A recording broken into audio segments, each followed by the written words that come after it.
everyone and welcome back to my channel. So in today's video we are going to dive deep into one of the most fascinating and clinically important topics in immunology, that is transplantation immunology. So this topic forms the foundation of organ transplantation, tissue matching, then bone marrow transplants, graft rejection, immunosuppressive therapy and much more like that. Okay. So by the end of this video, you will clearly understand what transplantation immunology is, what are the type of grafts, what is the role of MHC and HLA matching, what are the different types of rejection, okay, what is graft versus host disease, how immunosuppressive drugs work, and what challenges still exist and what future research holds like. Okay, so before proceeding towards the video, I just want to request to you all to please like, comment, share and subscribe to my channel. So let's get started and understand it. Okay, so first and foremost we are going to study about what is transplantation immunology, like the brief introduction about it. Okay, see, transplantation immunology, अगर मैं layman language में कहूँ तो it is the study of immune responses जो कि which occurs when cells, tissues or organs are transferred from one individual to another, right? We are talking about transplantation here. तो transplantation is जब भी कोई भी एक पर्टिकुलर सेल या tissue या ऑर्गन जब हम एक इंडिविजुअल से दूसरे इंडिविजुअल में ट्रांसफर करते हैं, उसको हम ट्रांसप्लांट कहते हैं. तो उसकी स्टडी को हम ट्रांसप्लांटेशन इम्यूनोलॉजी बोलते हैं. जब जो भी इम्यून रिस्पॉन्सेज जनरेट करती है बॉडी, जो भी इम्यून रिस्पॉन्सेज बॉडी रिस्पॉन्स करती है जिस तरीके से, जब कोई भी सेल या टिश्यू या ऑर्गन वन इंडिविजुअल से दूसरे इंडिविजुअल में ट्रांसफर किया जाता है, उस टाइम पे क्या रिस्पॉन्स बॉडी दे रही है, उस इम्यून रिस्पॉन्स की स्टडी को हम ट्रांसप्लांटेशन इम्यूनोलॉजी कहते हैं. So whenever a graft is transplanted, graft is basically here referring to any kind of cell, tissue or organ. So whenever a graft is transplanted, the recipient's immune system immediately begins analyzing that graft कि वो खुद का है, is it self or non-self, does the donor's MHC matches mine MHC or not, this is how the immune system analyzes the graft. Should I tolerate this tissue or attack it? So if the immune system perceives the graft as foreign, अगर immune system को ऐसा लगता है कि ये foreign invader है, it is not mine, the HLA is not matching, या फिर किसी भी तरीके से body के immune response को if ऐसे लगता है कि ये foreign invasion है, ये it's not it's not matching the body, so वो एक rejection response को activate करती है. अभी rejection response को activate करने के there are ways definitely. So वो एक rejection response जो होता है वो graft rejection करता है. ठीक है, so understanding these mechanisms helps doctors and researchers prevent rejection को रोक सकते हैं, सर्वाइवल इम्प्रूव कर सकते हैं ट्रांसप्लांटेड ऑर्गन का, जैसे कि kidney, liver, heart, lungs, cornea, bone marrow, बहुत सारे organs for that matter are transplanted from one individual to another. And graft rejection is a very common thing which is observed जब graft transplantation किया जाता है. So इसका research, इसकी study is a very important branch and it is highly studied also. Moving forward to types of transplants. Now what are the types of grafts or types of transplants that are transplanted from one individual to another? First is autograft. Autograft क्या होता है? जब हम कोई सा भी tissue एक same individual में ट्रांसफर करते हैं, जैसे हमने स्किन ग्राफ्ट्स को, जैसे बर्न हुई स्किन तो स्किन ग्राफ्ट्स को ट्रांसफर कर दिया. सो जब हम with in the same individual tissue transfer करते हैं, मतलब उसी पर्टिकुलर इंडिविजुअल के बॉडी से टिश्यू कहीं और से लिया जहाँ पे भी फैट ज़्यादा है या जो भी पार्ट आप ले रहे हो, it should be in excess definitely. So जैसे स्किन बर्न जब हो जाती है तो उसको जब ट्रांसप्लांट किया जाता है, so tissue is transferred within the same individual, तो उसे हम बोलते हैं ऑटोग्राफ्ट. यहाँ पे कोई रिजेक्शन नहीं होता because MHC is definitely identical to the graft, ठीक। Second is syngeneic graft.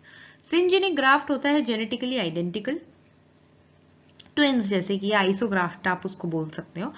सो जो जेनेटिकली आइडेंटिकल इंडिविजुअल्स होते हैं, ठीक है, जो ट्विंस होते हैं, आइडेंटिकल ट्विंस, उनके बीच में जब ग्राफ्ट को ट्रांसप्लांट किया जाता है उसे हम बोलते हैं सिंजेनिक ग्राफ्ट, ठीक है, बिकॉज ट्विंस के बीच में ग्राफ्ट का ट्रांसप्लांटेशन हुआ है।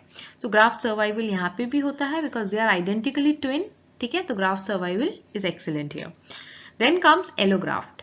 एलोग्राफ्ट मोस्ट कॉमन टाइप है जो यूज किया जाता है। यहाँ पर ट्रांसप्लांटेशन होता है दो जेनेटिकली डिफरेंट इंडिविजुअल्स में, but they are of the same species.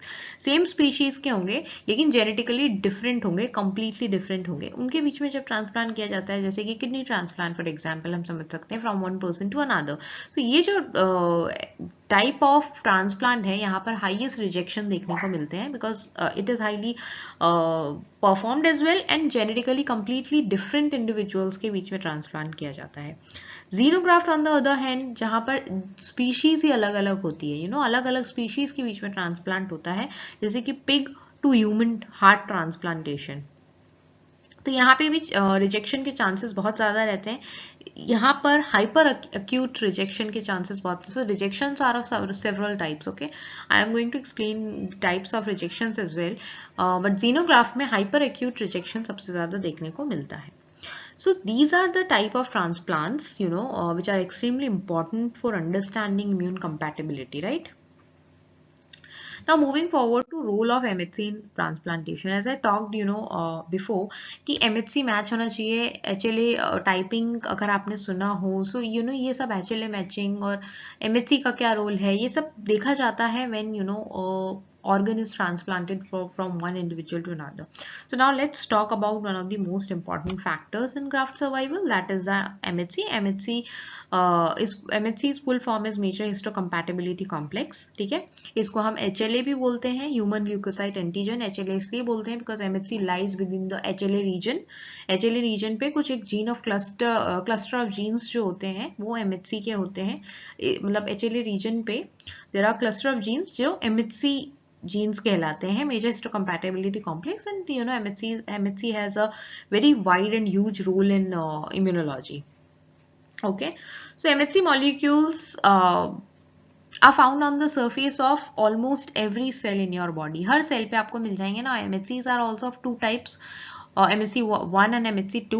MHC1 जो है they are found on all nucleated cells, and MHC2 सारे cells में आपको नहीं मिलता, but most probably आपको MHCs जो हैं in general सारे cells में मिल जाते हैं, not all but like mostly, ठीक है।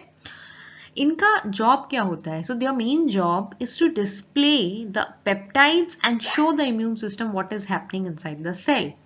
जो भी एक्स्ट्रा सेल्यूलर एंटीजन है या इंट्रासेल्यूलर एंटीजन है, whatever kind of antigen the body has encountered, MHC का काम होता है उस एंटीजेनिक पेप्टाइड को प्रेजेंट करना to the T cells, cytotoxic T cells and helper T cells, उसको प्रेजेंट करना काम होता है एमएचसी का। एमएचसी डिस्प्ले करता है अगर फॉरेन इन्वेडर है, अगर एंटीजेनिक पेप्टाइड फॉरेन है, अगर वो खुद का सेल्फ प्रोटीन नहीं है, पेप्टाइड नहीं है, तो बॉडी रिकॉग्नाइजेस और एमएचसी रिकॉग्नाइजेस दैट पेप्टाइड, और वो उसको प्रेजेंट करता है to cytotoxic T cells and helper T cells, ठीक है। सो उसके बाद फिर इम्यून सिस्टम जो है वो रिस्पॉन्स करता है, इम्यून सिस्टम एक्टिवेट होता है। So that is how MHC is very important in immune response. Now if donor and recipient, अगर डोनर और रेसिपिएंट का एमएचसी मार्कर्स मैच नहीं होते हैं, ठीक है, MHC is major histocompatibility complex, इसके जो मार्कर्स हैं अगर वो मैच नहीं होते हैं, सो टी सेल्स जो है वो इमीडिएटली उसको रिकॉग्नाइज करेगी एज फॉरेन। जो भी ग्राफ्ट ट्रांसप्लांट किया गया है उसको अगर एमएचसी मैच नहीं किया, एचएलए मैच नहीं किया, MHC and HLA are same, so अगर वो मैच नहीं किया, सो टी सेल्स जो है वो उसको एक फॉरेन एंटीजन मानेगी, right. So now the more MHC mismatch, the faster the rejection. जितना ज़्यादा MHC mismatch है उतना जल्दी से रिजेक्ट. सो जितना ज़्यादा MHC mismatch होगा उतना ज़्यादा रिजेक्शन होगा और उतना फास्ट रिजेक्शन होगा. So that is why MHC is very important. Now MHC के जो molecules होते हैं they are highly polymorphic. ठीक है, बहुत ज़्यादा polymorphic होते हैं MHC molecules, यानी कि thousands of genetic variants exists in the population. ठीक है, बहुत सारे genetic variants मिलेंगे आपको MHCs के. मतलब every individual has different kind of genes in MHC region. जो हम HLA region की बात करें, so see there is a region, HLA region जिसे हम बोलते हैं, जहाँ पर एक क्लस्टर ऑफ जीन होता है. उस क्लस्टर ऑफ जीन को हम MHC बोलते हैं. MHC and HLA are interchangeably used. So अभी जो MHCs होते हैं they are highly polymorphic. Highly polymorphic means बहुत सारे वेरिएंट्स एग्जिस्ट करते हैं and every individual has different kind of MHC. बहुत ही रेयर चांसेस होते हैं, लाइक बहुत रेयर नहीं बोलूँगी बट बहुत डिफिकल्ट है MHC मैच होना, बिकॉज बहुत ज़्यादा जेनेटिक वेरिएंट्स देखे जाते हैं MHC रीजन में. So this makes finding a perfect match very very difficult. So before transplantation doctors क्या करते हैं, they perform HLA typing perform करते हैं एंड क्रॉस मैचिंग करते हैं to minimize the rejection risk. Because MHC are very highly polymorphic, genetic variants बहुत ज़्यादा vary करता है, जो जेनेटिक मेकअप होता है बहुत ज़्यादा वेरी करता है in the region of MHC.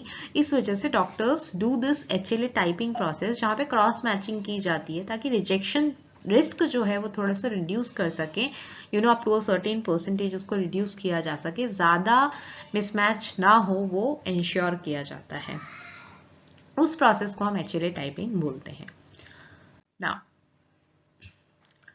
how immune system recognizes the grafts. ठीक है, see when a graft is transplanted, जब कोई भी ग्राफ्ट ट्रांसप्लांट किया जाता है इम्यून सिस्टम उसको दो तरीके से रिकॉग्नाइज करता है. पहला होता है direct recognition and second, first is direct allorecognition and second is indirect allorecognition. Graft transplantation के बाद दो तरीके से MHC उसे इम्यून सिस्टम उसे रिकॉग्नाइज करता है. First is direct allorecognition. Direct allorecognition में क्या होता है, जो रेसिपिएंट टी सेल्स होते हैं वो डायरेक्टली रिकॉग्नाइज कर लेते हैं. जो रेसिपिएंट का जिसने ट्रांसप्लांटेशन जिसके बॉडी में हुआ है उसके जो टी सेल्स होते हैं वो डायरेक्टली रिकॉग्नाइज कर लेते हैं डोनर के MHC मॉलिक्यूल को ऑन डोनर APCs. ठीक है, डोनर के जो एंटीजन प्रेजेंटिंग सेल्स होते हैं वहां पे डोनर का जो MHC मॉलिक्यूल होता है उसको वो रिकॉग्नाइज कर लेते हैं रेसिपिएंट के टी सेल्स. उस तरीके से वो डायरेक्ट एलो रिकॉग्निशन हो गया. तो इस वजह से strong and rapid rejection reaction होता है बिकॉज टी सेल्स ने खुद ही रिकॉग्नाइज कर लिया and they will immediately reject the graft. Indirect allorecognition क्या होता है, recipient APC pick up donor derived peptides. जो रेसिपिएंट का जो APC होता है जिसने ट्रांसप्लांटेशन जिसके बॉडी में हुआ है उसका APCs उसके एंटीजन प्रेजेंटिंग सेल्स डोनर के पेप्टाइड्स, डोनर का जो भी ग्राफ्ट आया है बॉडी के अंदर उस ग्राफ्ट के पेप्टाइड्स को they take up and they present them to T cells. So this is a slower process but continuous process. ठीक है, तो chances ऐसा नहीं है कि rejection, but it is a slower process. ये rejection जो है वो काफी टाइम बाद होगा because it is indirect and direct recognition में the rejection is going to be at a faster pace. Now both pathways, दोनों तरीके के जो pathways हैं activates the CD4 plus helper T cells and CD8 plus T cells. ठीक है, और antibodies को. तो दो तरीके के T cells होते हैं, cytotoxic T cells and helper T cells. Cytotoxic T cells can directly eliminate the pathogenic peptide. T helper cells activates the T cytotoxic cells. And T cytotoxic cells and T helper cells both also activates the B cells. So I have already previously made some videos on immune responses, and I am again repeating that it is a cascade of proteins, it is a cascade of genes, it is a cascade of cells that gets activated. Immune system is not dependent on one cell or one complex or one gene. No, it is a cascade, and one activates the other, and that is how immune response is activated, and the pathogen is eliminated from the body.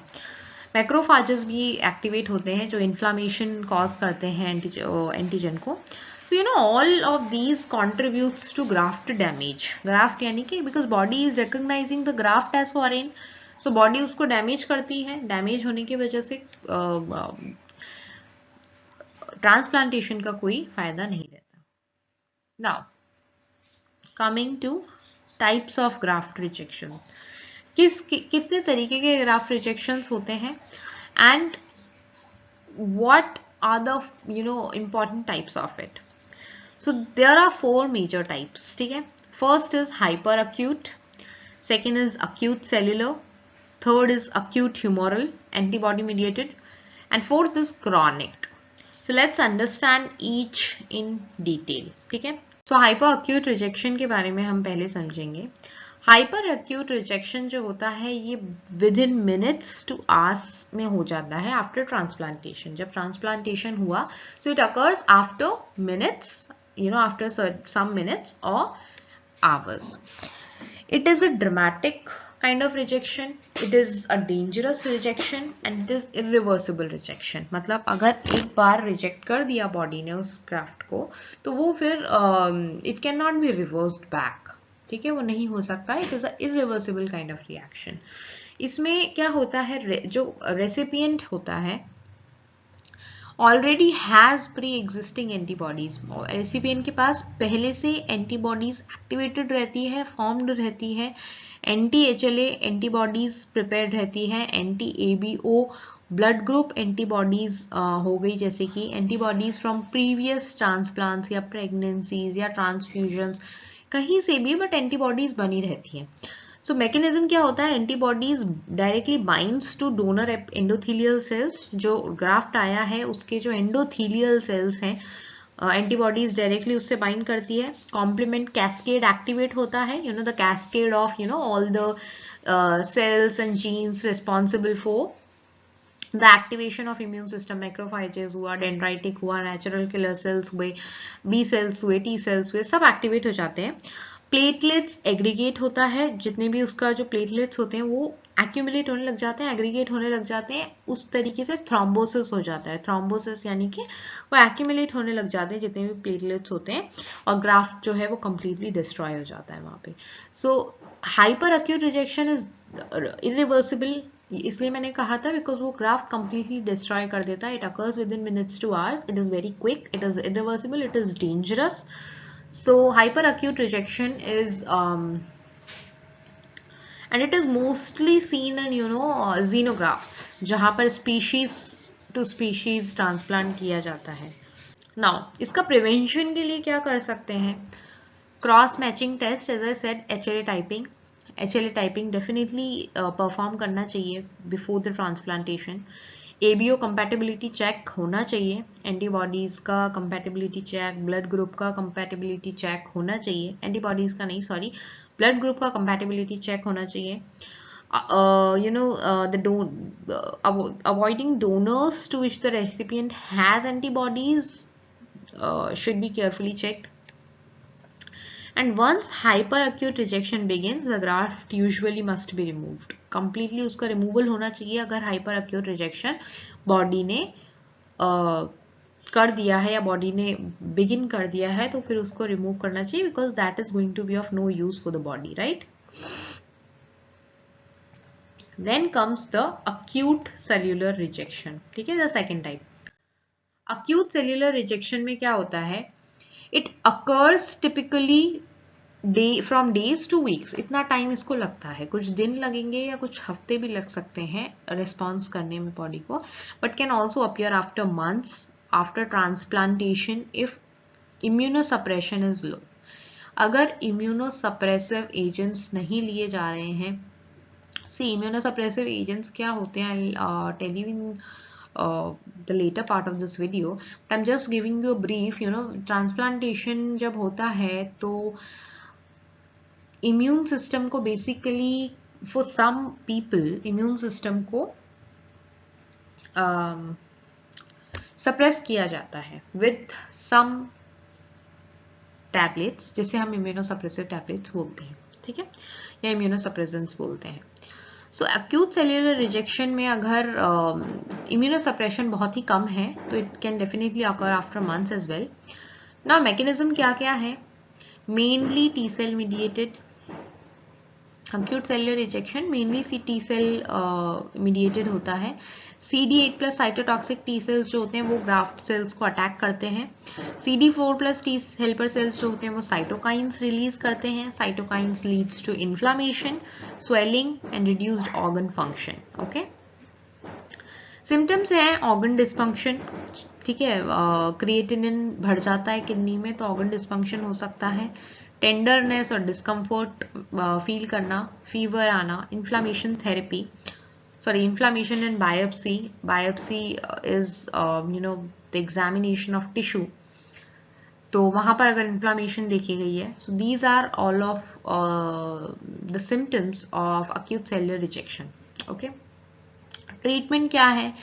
Corticosteroids का high dose दिया जाता है, ठीक है। इन कैल्सिन्यूरिन inhibitors दिए जाते हैं ऐसे पेशेंट्स को, and anti T cell therapies दी जाती है, जैसे हम एंटी थाइमोसाइट ग्लोब्यूलिन थेरेपी बोलते हैं। सो वो दी जाती है ताकि टी सेल्स एक तरीके से काम ना करें ढंग से। सो that is how this is dealt with. Then comes the acute humoral antibody mediated rejection, ठीक है। acute humoral rejection जो होता है तब होता है जब बी सेल्स या plasma cells donor specific antibodies produce करते हैं, ठीक है। मतलब जो भी ग्राफ्ट आया है उसके स्पेसिफिक एंटीबॉडीज जो प्रोड्यूस होती है बी सेल्स के थ्रू या प्लाज्मा सेल्स के थ्रू, तब जो है acute humoral rejection देखा जाता है।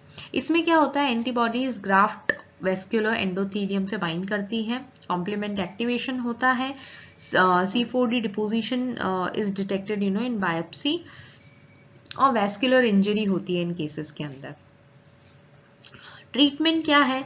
सी बिकॉज एंटीबॉडीज इन्वॉल्व है यहाँ पर, ट्रीटमेंट थोड़ा सा डिफरेंट होता है। प्लाज्मा फेरेसिस यानी कि एंटीबॉडीज को ही रिमूव कर दिया जाता है, दैट्स फर्स्ट। इंट्रावीनस इम्यूनोग्लोबुलिन दिया जाता है, ठीक है, इट्स एन इंजेक्शन जिससे इम्यूनोग्लोबुलिन दिया जाता है। रिट्यूक्सीमैब एंटी CD20 जिसे हम बोलते हैं, तो it destroys the B cells, तो वो दी जाती है पेशेंट्स को। एंड कॉम्प्लीमेंट इनहिबिटर्स, ताकि कॉम्प्लीमेंट जो सिस्टम है वो एक्टिवेट ही ना हो पाए। So these are some of the treatments of antibody mediated rejection.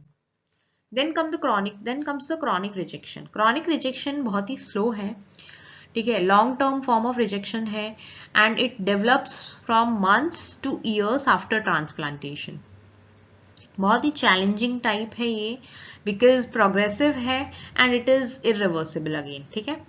So mechanism क्या क्या है? जो लो ग्रेड इम्यून एक्टिवेशन होता जाता है because as I said it is progressive, तो धीरे धीरे एक्टिवेशन होता है इम्यून सिस्टम का, and it catches the speed over time. Fibrosis, scarring जिसे हम बोलते हैं, वो देखा जाता है। ब्लड वेसल्स थिन हो जाती हैं, इशेमिया, ब्लड सप्लाई रिडक्शन हो जाता है, ऑर्गन फेलियर देखे जा सकते हैं ऐसे केसेस में। Common examples are chronic allograft nephropathy, ठीक है, bronchiolitis obliterans in lung transplant, accelerated coronary artery disease in heart transplant. So these are some of the examples, and despite at the advancements in medical world, chronic rejection remains a leading cause of long-term graft loss. Okay. Now, next is GVHD, which is graft versus host disease.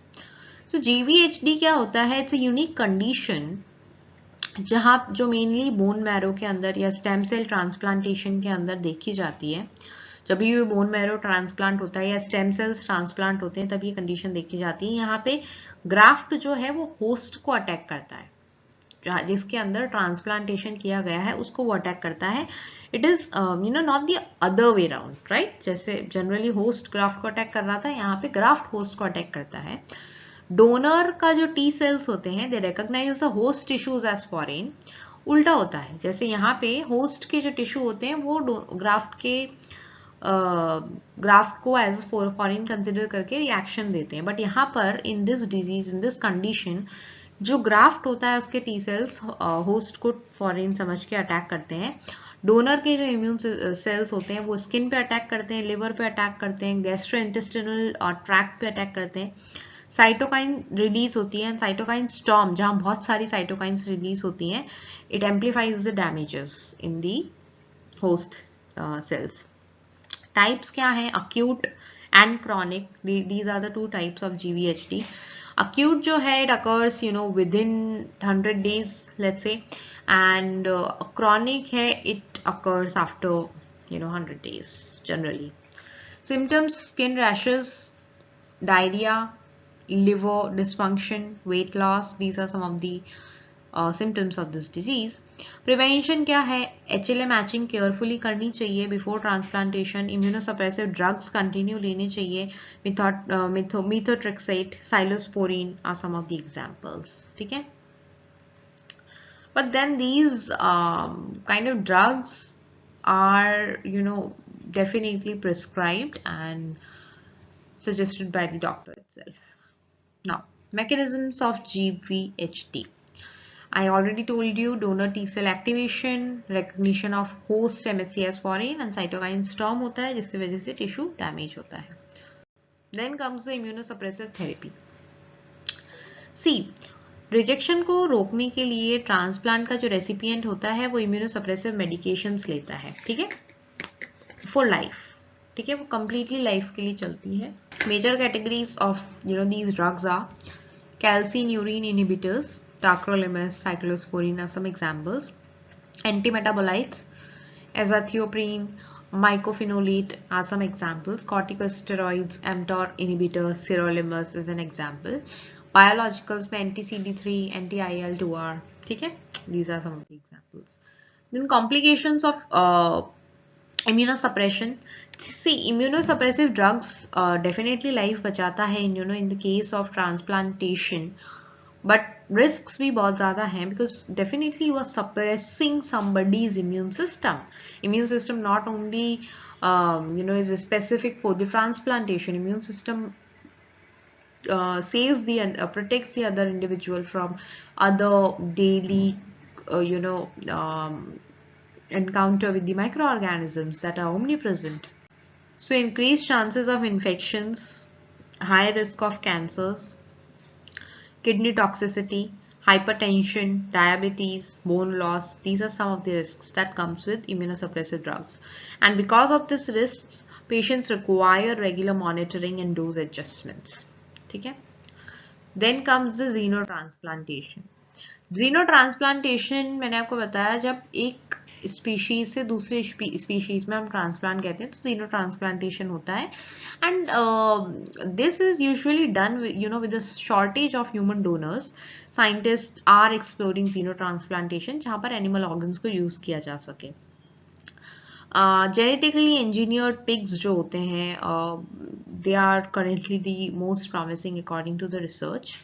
Challenges ये हैं, hyper acute rejection देखने को मिल रहा है, because definitely species to species transfer है तो it is going to reject the graft. Risk of transferring animal viruses into the human system. Ethical concerns भी हैं, because you are using an animal, so which is not good. So CRISPR-based gene editing is helping create pigs with modified MHC molecules to reduce the immune rejections in humans. Okay. Now, tolerance induction. Tolerance induction is the future prospect of this technology or of this topic. See, one of the biggest goals in transplantation immunology is inducing immune tolerance. जहाँ पर body naturally accept करेगी graft को या करे graft को without life long suppressive immunosuppressive drugs. Strategies जो अभी इसके लिए देखी जा रही हैं या रिसर्च की जा रही हैं, they are regulatory T cell track therapy, ठीक है, जहाँ पर टी सेल्स को रेगुलेट किया जा सके, mixed haematopoietic काइमेरिज्म, antigen specific tolerance, blocking costimulatory pathways. These are some of the topics that are being researched currently. It is not in the market, or it is not approved. Any of this is not approved. It is currently being researched. If maybe this is the future of transplantation medicine. So yeah. So to summarize, transplantation immunology helps us understand why some organs survive and why some organs are rejected. Immune system reacts through hyperacute, acute and chronic rejection. MHC matching or HLA typing is critical for graft survival. GVHD is a serious complication of bone marrow transplantation. Immunosuppressive therapy is essential but must be carefully managed. Research in tolerance and xenotransplantation definitely offers hope for the future. So if you found this video helpful, please like, share, comment and subscribe to the channel. Also, do let me know which topic you want me to cover next. We will meet in the next video. Till then, bye bye. Take care. Thank you.